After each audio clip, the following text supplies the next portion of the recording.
कानूनी कार्रवाई के लिए तो एसपी महोदय को लिखूंगा ही उनके समर्थकों पर, लेकिन श्वेता मैडम को भी लिखूंगा कि श्वेता मैडम, अगर ढूलू महतो कल पहुंच जाए माननीय सांसद, तो क्या आपके समर्थक उनका बोर्ड उखाड़ेंगे? बोकारो के पूर्व विधायक अगर बिरंची नारायण जी अगर वहां पहुंच जाएं, तो क्या आपके समर्थक उनका बोर्ड उखाड़ेंगे? क्योंकि बोकारो जिला से हमारे योगेंद्र प्रसाद मंत्री जी आते हैं।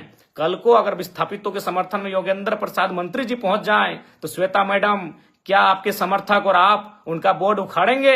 मैं तमाम विस्थापितों से आह्वान करूंगा, तमाम विस्थापितों से अनुरोध करूंगा, कल बोकारो जोरदार बंद होना चाहिए। जोरदार बोकारो बंद का हम लोग समर्थन करते हैं। नौकरी एक मामूली ही तो नौकरी होगी, 3rd ग्रेड या 4th ग्रेड की ही नौकरी होगी। आज सीएसएफ के भी कर्मियों ने, सीएसएफ के जवानों ने क्रूरता की हद को पार कर दिया। आज दर्जनों बार मेरा सीएसएफ के जवानों से सामना हुआ है। जब मैं किसी आंदोलन में भाग लेने गया हूं और सामने सीएसएफ के जवान पहरेदारी कर रहे हो, मैंने उनसे कहा कि ड्यूटी कीजिए। इस वर्दी में जो गर्दी है उसके भीतर एक हृदय है, मानवता है, उसका भी ख्याल रखिए। यदि लाठी चार्ज करने की नौबत आए तो पांव में लाठी चलाइए, सीधे सर पे लाठी। वो आतंकवादी नहीं थे, वो अभ्यर्थी हैं, अप्रेंटिस के अभ्यर्थी हैं। उनके बाप दादाओं ने जमीन दिया है। सीएसएफ के जवानों, जिस कारखाने की पहरेदारी करके, जिस कारखाने में आप ड्यूटी करके पगार और पेमेंट ले रहे हो ना, जिससे आपकी पत्नी अच्छा कपड़ा पहन रही है, आपके बच्चे स्कूल में पढ़ रहे हैं, जिसको आपने जान से मार दिया ना, उनके बाप की जमीन पर है वो। आप उनके बाप की जमीन की निगरानी करते हैं और खाते हैं, और आप उनको लाठी मार के जान ले लेते हैं। इतना क्रूर कैसे कि आप ड्यूटी की ट्रेनिंग ड्यूटी करते करते क्या आप संवेदनहीन हो गए? आपने अपनी संवेदना को खो दिया है सीएसएफ कर्मियों। इतनी क्रूर व्यवहार कैसे कर सकते हैं आप? जिसने अभी सीएसएफ खुद, जिस जवान ने लाठीचार्ज किया है उसे बर्खास्त करे। सीएसएफ के जो आला कमान है, पदाधिकारी हैं, और नहीं तो ये आवाज राज्य में नहीं देश स्तरीय व्यापक आंदोलन का रूप ये धारण करेगा। और मैं आज विस्थापितों से हाथ जोड़कर प्रार्थना करता हूं। मैं एक विधायक की हैसियत से नहीं, मैं एक झारखंडी बेटा होने के नाते आपसे प्रार्थना करता हूं। 64 मौजा 84 गांव, पता नहीं 64 मौजा 84 गांव संख्या 65 है, 66 है या 84 जगह 86 है, हमें नहीं पता एग्जैक्ट, क्योंकि हम तो चांची से आते हैं। लेकिन हम लोग बचपन से सुनते आए हैं 64 मौजा 84 गांव के लोग विस्थापित हुए हैं। आज तो कम से कम एक हो जाओ। एक बेटे की बेरहम मौत को देखकर तो एक हो जाओ। 64 मौजा 84 गांव बीएसएल के तमाम विस्थापित, आज तो एक हो जाओ। आप सभी से मेरा आग्रह है, एक विधायक होने के नाते नहीं, एक झारखंडी बेटा होने के नाते इस दर्द को समझ रहे हैं कि आज क्या क्रूरता है हमारे साथ। जमीन भी हम देंगे, जान भी हम देंगे। एक साधारण सी नौकरी की मांग के लिए हमें बेरहमी से मारा जाता है। मारा नहीं, कत्ल हुआ है। इसलिए आज तो कम से कम 64 मौजा 84 गांव के लोगों एक हो जाओ। और जितने भी संगठन बने हैं, सुने 28 संगठन हैं विस्थापितों के बोकारो में। सेल, बीएसएल सेल में 28 संगठन बने हैं बोकारो में, अलग अलग नामों से। विस्थापित मोर्चा, युवा विस्थापित मोर्चा, संघर्ष विस्थापित मोर्चा, इनकलाबी विस्थापित मोर्चा। तो आज एक हो जाइए ना, अब तो एक हो जाइए। इतना बेरहमी के बाद भी अगर एक नहीं होंगे तो कैसे होगा? आज आप सभी से आग्रह, एक हो जाइए। और तमाम विस्थापितों आपसे आग्रह है, विस्थापन की लड़ाई आप अपने भरोसे लड़िए। लोग समर्थन करते हैं, उनका समर्थन लीजिए। किसी राजनेता की अगुवाई में कभी आंदोलन मत कीजिए, अगुवाई आप स्वयं करें। विस्थापितों एक होकर इस आंदोलन की अगुवाई करें, निस्वार्थ भाव से करें। मरने से, ये सड़ कर मरने से अच्छा है लड़के मारा जाए। हम तो रोज मारे जा रहे हैं, कहां नहीं मारे जा रहे हैं, कभी भूख से, कभी दुख से, कभी चाबुक से। विस्थापित कभी भूख से मरते हैं, कभी दुख से मरते हैं, और आज बोकारो में प्रेम की मौत चाबुक से हुई है, शासन प्रशासन की लाठी से हुई है। इसलिए आज तमाम विस्थापितों से आग्रह है, तमाम आपसी गिले शिकवे को भुलाकर एक हो जाएं। मन व्यथित है, लड़ने के लिए हमेशा तत्पर हैं, लेकिन बस यही है कि हम एकजुट अगर हो जाते हैं, पक्ष विपक्ष राजनीति को भुलाकर आज सामाजिक तौर पे, तो हमें लगता है कि आज बोकारो एक नया इतिहास देखेगा। और बिल्कुल विस्थापितों ने जो बोकारो बंदी का आह्वान किया है, बोकारो बंदी का समर्थन करते हैं। बोकारो बंदी का जो विस्थापितों ने आह्वान किया है, उस बंदी का समर्थन करते हैं। बोकारो ऐसा बंद होना चाहिए, बोकारो की धरती में ऐसा आंदोलन होना चाहिए कि हमारे पूर्वज भी हम पे गर्व करें कि हाँ, आंदोलन की बदौलत हमने ये राज्य लिया है। और मैं जिला प्रशासन, बोकारो जिला प्रशासन से ये मांग करता हूं कि जिस सीआईएसएफ के जवान ने लाठीचार्ज किया है उस पर कानूनी, कठोर से कठोर कानूनी कार्रवाई हो। प्रबंधन की जो मनमानी है उस पर कार्रवाई हो। प्रबंधन जो गलत तरीके से, गलत नीतियों से संचालित हो रही है उस पर कार्रवाई हो। यही सेल का नारा था। विस्थापित गांव के लोग कहते हैं कि जब तक बीएसएल सेल की चिमनी में धुआं रहेगा तब तक विस्थापितों के हाथों में, घरों में नौकरियां रहेंगी। धुआं तो आज भी है, लेकिन नौकरियां कहां गई? धुआं आज भी है, नौकरियां कहां गई? हम आज तो बेमौत मारे जा रहे हैं, हम कुचले जा रहे हैं। झारखंड के तमाम विस्थापितों, बीएसएल कोई अमर हो के नहीं आया है। न बीएसएल ने अमृत तो पान किया है, अमृत का पान किया है। उसको साधन संसाधन हमारे बाप दादाओं की बनी जमीन पर बनी सड़कों से जाता है। उसे पानी टेनू घाट का मिलता है। अगर टेनू घाट का डैम का रास्ता एक दिन अगर दामोदर नदी में मिला दिया जाए तो बीएसएल बाप बाप कर उठेगा। याद कीजिए विनोद बाबू का वो दौर जब उन्होंने कहा था कि डैम, जिन जमीन, हमारी जमीनों पर जो डैम है अगर हमारी नहीं सुन रहे हैं तो पानी नदियों को दे दिया जाए। अगर एक दिन विस्थापित ये ठान ले टेनू घाट का पानी बीएसएल को जाता है, अगर उस पानी को अगर हम केवल शिफ्ट कर दें दामोदर नदी में तो बीएसएल बाप बाप कर सकता है। आज बहुत दुख और दुर्भाग्य है कि हमारे साथ कितना क्रूर व्यवहार हो रहा है। और ये क्रूर व्यवहार किसान, कामगार, आदिवासी, मूलवासियों के साथ ही होता आया है। वो झारखंड हो, चाहे 2006 जनवरी का महीना कलिंगा नगर उड़ीसा हो, वहां भी लोग जमीन के बदले जान देने के लिए तैयार थे और शायद 13 लोगों की जान ले ली थी। आज भी उनकी मृत शरीर को, हाथों को, पांव के पंजों को, हाथ के पंजों को संभाल के रखा गया है। जी हाँ, बार बार श्वेता जी का नाम ले रहे हैं, मैं उस पर भी कहूंगा और मैं श्वेता मैडम को एक पत्र भी लिखूंगा। मैं कानूनी कार्रवाई के लिए तो एसपी महोदय को लिखूंगा ही, उनके समर्थकों पर, लेकिन श्वेता मैडम को भी लिखूंगा कि श्वेता मैडम, अगर ढूलू महतो कल पहुंच जाए माननीय सांसद तो क्या आपके समर्थक उनका बोर्ड उखाड़ेंगे? बोकारो के पूर्व विधायक अगर ब्रंची नारायण जी अगर वहां पहुंच जाएं तो क्या आपके समर्थक उनका बोर्ड उखाड़ेंगे? क्योंकि बोकारो जिला से हमारे योगेंद्र प्रसाद मंत्री जी आते हैं। कल को अगर विस्थापितों के समर्थन में योगेंद्र प्रसाद मंत्री जी पहुंच जाएं तो श्वेता मैडम, क्या आपके समर्थक और आप उनका बोर्ड उखाड़ेंगे? क्या कल को रघुवर दास जी चूंकि गिरिडीह आए थे, हो सके कल बोकारो अगर आ जाए पूर्व मुख्यमंत्री रघुवर दास जी, क्या आपके समर्थक उनका बोर्ड, उनकी गाड़ी का नंबर प्लेट उखाड़ेंगे? अरे आपने तो हद कर दिया।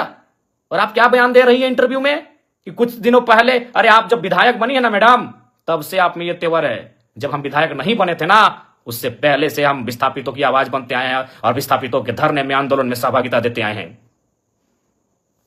क्या आप बात करती हैं मैडम? आप एक स्त्री थी इसीलिए मौन रहें, आप एक नारी थी इसलिए मौन रहें। बाकी आपको स्वयं मालूम है आपने आज क्या कृत्य किया। हमने ना आपको कुछ बोला था, हम तो, मेरी गाड़ी वहां खड़ी हुई थी, हम तो केवल आपके, हमारी गाड़ी गई थी ना, हमको तो मालूम भी नहीं आप एक महिला हो के विधायक हो के इस प्रकार आई। पहले तो विरोध किया, हमने आपसे पूछा कि मैडम क्या बात है, क्या बात है? आपने पहला लाइन यही कहा कि मेरा विधानसभा है, आप कैसे आ सकते हैं? हद है भाई। कल को मैं पूछ रहा हूं, बोकारो के ही मंत्री योगेंद्र प्रसाद, अगर कल को योगेंद्र प्रसाद आ गए उस धरने में, उस बंदी में, या फिर बीजीएच अगर पीड़ित परिजनों से मिलने के लिए, या फिर उस गेट में जहां विस्थापित धरने पर बैठे हैं, तो क्या विधायक मैडम आप योगेंद्र प्रसाद जी का विरोध कर पाएंगी? या कल को ढूलू महतो चूंकि सांसद हैं, अगर ढूलू महतो जी पहुंच गए, क्या आपके समर्थकों में, आप में वो कुब्बत है कि आप उनका नंबर प्लेट उखाड़ देंगे? बड़ा दुर्भाग्य लगा मैडम, बड़ा दुर्भाग्य। आप क्या बयान दे रही हैं कि कोई माहौल खराब करे? तो मैं देखता हूं अगर कल को ढूलू महतो जी जाते हैं, ब्रंची नारायण जी जाते हैं, तब आप क्या बोलते हैं। देखिए, मैं आपको स्पष्ट कहना चाहूंगा, सबको नहीं पच रहा है कि जरा महतो किसी आंदोलन में आए, क्योंकि अगर वो आएगा तो सट्टी की बात होगा। और बाकी कहना नहीं चाहिए मैडम, लेकिन जब आपने हद पार किया है तो मैं सुनी सुनी खबर आपको सुना दूं। सुने आपके घर में आपके रिश्तेदार कहिए या आपके खास कहिए, उनको ठिका मिलता है बीएसएल में। तो ये दोहरी राजनीति मत कीजिए विधायक मैडम। अभी आप दुख जता रहे हैं और आपके ही लोग वहां ठिका लेते हैं। तो असली बात तो जनता को मालूम है कि आपको तकलीफ जयराम महतो के जाने से तकलीफ क्यों हुई, क्योंकि आपको मालूम है कि जयराम महतो आएगा तो दूध का दूध और पानी का पानी बात होगा। ये किससे छुपा है? चलिए, नाम लेने में अचरज का है। सुने आपके पति महोदय को वहां ठिका मिलता है, अभी करोड़ों का ठिका मिलता है, तो आप में मुझे देखकर आपका बौखलाना तो लाजमी है। चलिए, फिर भी बुरा नहीं मानते हैं, क्योंकि लड़ाई विस्थापितों की है, लड़ाई विस्थापितों की है। बाकी हमारे समर्थक, हमारे कार्यकर्ता आपको मर्यादित रूप में उत्तर दे देंगे। आपको गांव जाना है, गांव में हमारे कार्यकर्ता, हमारे समर्थक आपको उत्तर दे देंगे, नियमता देंगे।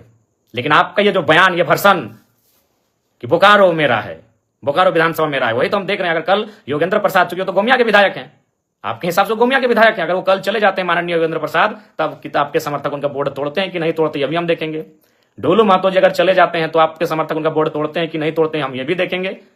और अगर ब्रंची नारायण पूर्व विधायक बोकारो अगर जाते हैं कल विस्थापितों से मिलने या धरना स्थल पर, तो आपके समर्थक उनका बोर्ड तोड़ते हैं कि नहीं तोड़ते हैं, यह भी हम देखेंगे। ये दुर्भाग्यपूर्ण है आपकी संकीर्ण सोच को। आश्चर्य लग रहा है कि आप इतना संकीर्ण, आपकी सोच कैसे हो गई आज।